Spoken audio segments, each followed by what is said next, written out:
Maganda pang panahon ngayon. Bukas may paparating na hurricane.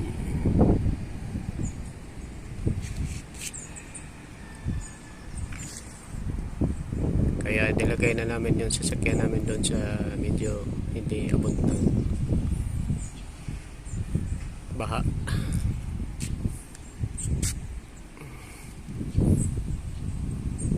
Dumilim na yung langit.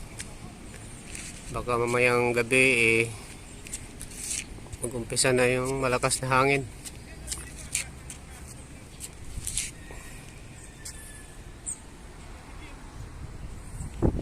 May baha daw dito.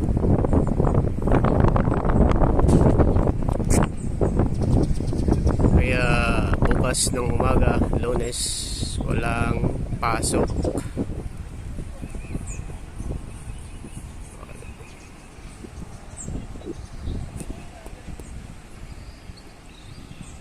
Nagpanik na yung lahat ng tao dito, bumili ng mga pagkain.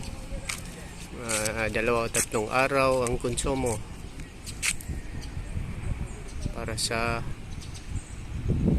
hurricane na darating.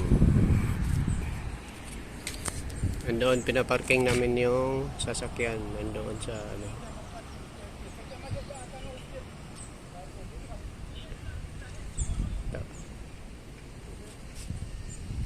so may park area doon na malapit sa building.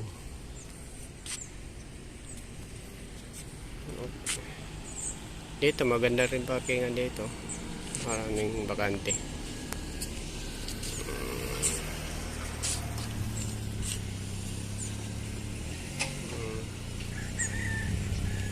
Ito yung ng mga kaiman, lugar nila.